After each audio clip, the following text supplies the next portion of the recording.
안녕하세요, 최호섭입니다. 네, 아이폰 16에 대한 이야기를 시작해 보려고 합니다. 네, 이번 아이폰 16에 대해서는요, 평가가 좀 엇갈리는 부분이 있는 것 같아요. 네, 제일 큰 부분이 지난해에 비해서 하드웨어적으로 큰 변화가 없다라는 이야기가 될 것 같아요. 네, 스펙이나 수치상으로 보면은 그렇게 보일 수도 있거든요. 그리고 한편으로는 주변 사람들이 아이폰 프로 라인을 선택한다고 하면은 가격을 보고 충분히 가격적으로 메리트가 있다고 하면은 아이폰 15를 고르는 것도 괜찮다고 할 정도로 아이폰 15 프로의 상품성은 아직도 괜찮고요. 16은 좀 다른 주제로 접근해야 되는 기기가 아닌가라고 생각을 해봅니다. 그런데 전 세대 제품을 혹시 보시고 있다고 하면은 지금 이 시기에는 무조건 애플 인텔리전스가 중심에 있기 때문에요. 아이폰 15 이하의 모델은 좀 고민해 볼 필요가 있습니다.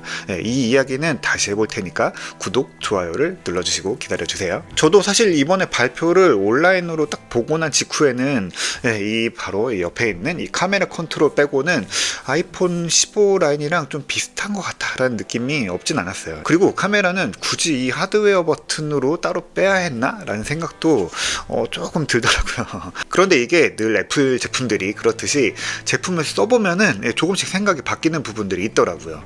그래서 먼저 결론부터 이야기하자면은 아이폰 16 프로는 충분히 가치가 있고요. 일반형 아이폰 16은 아주 잘 나왔다고 볼 수 있습니다. 아이폰 15 라인에 비해서 변한 게 없다라는 평가는 생각해보면은 이번 아이폰의 가장 큰 역할 또 중심은 이 애플 인텔리전스를 안정적으로 받아줄 수 있는 하드웨어에 있다고 보거든요. 올해 아이폰의 핵심은 바로 이 새로운 시리를 비롯한 애플 인텔리전스에 있는데 이걸 6월 WWDC에서 먼저 공개하면서 기기의 중심이 되는 큰 부분이 흩어져서 좀 그런 느낌을 주는 거라고 봅니다. 만약에 애플이 이 애플 인텔리전스를 완전히 완성해서 이번에 아이폰과 같이 내놨다라고 하면은 이건 마치 아이폰 4S의 시리가 더해지면서 아이폰 4와 완전히 다른 기기다라고 선을 그었던 거랑 좀 비슷하다라고 느꼈을 것 같아요. 그럼 이전 세대를 빨리 정리하고 새 기계를 사게 하려는 전략 아니냐라는 반응들도 분명히 그렇게 말씀하시는 분들이 있으시죠. 기업이 제품을 내면서 그런 욕심이 없지는 않겠지만 애플 인텔리전스는요 단순한 기능이라기보다는 이 앞으로의 새로운 생태계가 되기 때문에 지금 조금이라도 더 많은 기기에서 잘 쓰도록 하면서 이 기본적인 역할 그리고 생태계를 빨리 잡는 게 더 중요합니다. 어떻게 보면은 이 애플 기기의 경험이 기존의 iOS를 중심으로 하던 거에서 애플 인텔리전스를 중심으로 잡혀갈 수도 있다고 보거든요. 그러니까 연결성이라던가 개인화 같은 기존의 이제 아이폰에서 추구하던 이런 키워드가 결국에 내 행동 또 데이터의 맥락을 이해하는 이 인공지능으로 풀리는 그런 그림인 거죠. 다만 아쉬운 거는 이 애플 인텔리전스를 상시 구동하기에는 기존 기기에서는 메모리가 좀 부족했고요. 아마 아이폰 15 시리즈를 만들 때에는 이 정도까지 리소스가 필요하다고 생각하지 못했을 것 같아요. 지난해에도 챗GPT가 인기를 얻고 있었지만 이거를 기기에서 온전히 돌릴 수 있는 그런 경량 LLM 모델이 그때 당시에는 마땅치가 않았고요. 또 언어 모델은 당연히 클라우드를 써서 큰 컴퓨팅 파워가 필요하다라고 생각했던 게 그게 불과 1년 전의 일입니다. 애플도 이걸 정확히 예측하기 어려울 만큼 이 인공지능 환경이 급변하고 있다라고 해석할 수 있을 것 같습니다. 물론 아이폰 15 프로가 너무 잘 나온 것도 있습니다. 15 프로에 들어간 이 티타늄 소재는 이게 1년을 써보고 나니까 무게 변화가 너무 깊이 체감이 됩니다. 가벼우면서도 단단하고 또 손에 쥐어지는 느낌은 이전에 스테인리스 스틸 이상이라고 보거든요. 케이스를 씌우기가 너무 아까울 정도예요. 그러다 보니까 애플도 여기에서 조금 뭔가를 더 할 수 라는 생각을 했던 것 같아요. 그래서 이번에 화면을 키웠습니다. 아이폰 16 프로 맥스는 6.9인치로 이제 아이폰 15 프로 맥스가 이제 6.7인치거든요. 이거보다 조금 0.2인치 정도 커졌어요. 근데 그걸 그냥 이렇게 이것만 보면은 잘 모릅니다. 무게는 5g 정도 늘어났고요. 베젤이 미세하게 줄어서 이 기기를 봤을 때 전체적인 촉감이나 그런 느낌들은 거의 비슷하다라고 볼 수 있습니다. 그런데 이게 두 기기를 같이 놓고 놓고 화면을 이렇게 보면요, 확실히 이 같은 화면 안에 뜨는 정보량이 훨씬 많습니다. 아이폰 고르실 때 사실 뭐 글씨 크기, 화면 크면은 글씨도 크겠지라고 기대하시는 분들도 있는데, 사실 기본 글꼴의 크기는요, 맥스나 플러스 같은 이 대형 모델이 더 작은 거는 아시죠? 물론 확대 모드로 글씨를 더 크게 볼 수도 있긴 하지만요, 이 기본적으로 맥스, 플러스 그런 이런 모델들은 화면에 텍스트 정보를 더 많이 집어넣는 데 목표를 갖고 있습니다. 그래서 이번에 화면을 어떻게 늘렸냐, 이번에 두 제품을 보면요, 그 텍스트 크기는 같습니다. 그러니까 PPI 픽셀 크기는 같고요, 넓어진 화면은 그대로 해상도를 늘리는, 면적을 늘리는데 그대로 써버린 겁니다.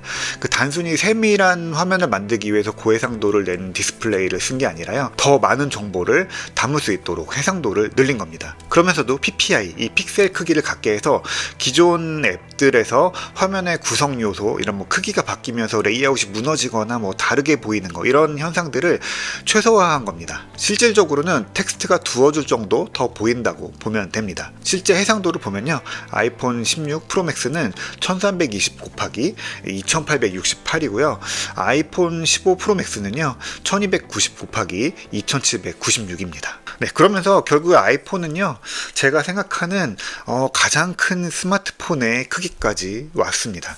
스마트폰 크기에 대해서는요, 오랫동안 많은 기업들이 고민을 해왔죠.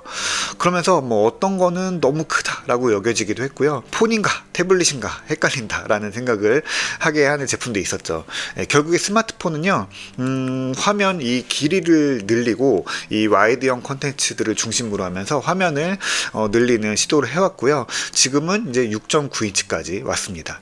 7인치 이상은요, 수치상으로도 좀 부담스러울 것 같아서 저는 뭐 단일 디스플레이로는 이 6.9인치가 거의 한계점이 다다른 게 아닌가라고 생각을 해봅니다. 그런데 이 화면을 6.9인치로 늘리는 거는 간단해 보이지만 사실 그렇게 쉬운 일은 아닙니다. 베젤을 줄이고 이 티타늄처럼 가벼운 소재를 통해서요, 아주 서서히 조금씩 늘려오면서 익숙해지고 사람들이 받아들일 수 있는 화면 크기가 어디까지인지 시험을 계속 해왔던 거라고 보고 있거든요. 네, 그리고 이 카메라 컨트롤은 꽤 재밌습니다. 이렇게 누르면 카메라가 바로 뜨는 거죠.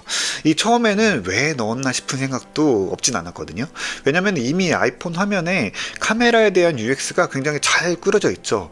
그냥 손에 쥔 상태에서 어렵지 않게 모든 카메라 기능들을 쉽게 꺼내서 쓸 수 있거든요. 그리고 음량 조절 버튼을 누르면 촬영이 시작되기도 했었죠. 그러니까 물리 버튼이 없던 것도 아니에요.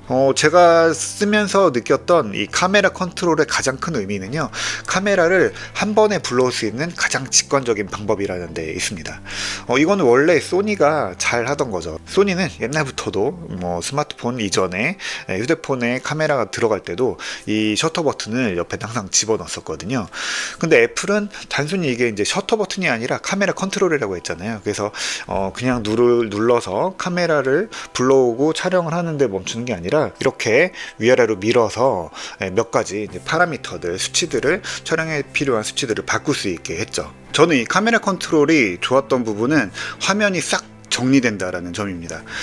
카메라 컨트롤 움직이면요, 화면의 모든 UI가 다 사라져서 화면을 조금 더 집중해서 내가 원하는 그 파라미터 값을 찾을 수 있다라는 느낌이 들거든요. 이 카메라 컨트롤의 위치는 처음에는 좀 어색했거든요. 이게 조금 더 아래로 내려와야지 이렇게 쥐었을 때 여기쯤 눌리는 게 맞는 거 아닌가라는 생각을 했어요. 근데 생각해보니까 이건 저처럼 이제 나이 먹은 사람들은 사진이든 영상이든 이렇게 가로로 찍는 경우들이 많고요. 요즘 새로운 세대들은 세로로 찍는 게 많죠. 그러면은 한 손으로 쥐려면은 이 정도에 있어야 이게 위치가 맞는 거죠. 오히려 조금 더 올라가는 게 세로 촬영에는 유리할 수 있거든요. 그래서 가로와 세로 그 둘의 중간 지점이 지금의 카메라 컨트롤 자리라고 보거든요. 그리고 좀 다시 생각해 보는 건데, 기존에는 저는 사진을 이런 식으로 잡고 찍으려고 했었는데 이 카메라 컨트롤이 생기면서 좀 이렇게 잡게 됐거든요. 그러니까 이렇게 잡고 누르는 게 훨씬 더 안정적으로 폰을 쥘 수 있다라는 느낌이 들더라고요. 이게 억지가 아니라 실제로도 이렇게 한번 쥐어 보시면은 느끼실 거예요. 한 손으로 쥐어도 훨씬 안정감이 있고요. 이렇게 들고 이렇게 찍는 것보다 이렇게 들고 여기서 이렇게 누르는 게 훨씬 안정적으로 촬영을 할 수 있습니다.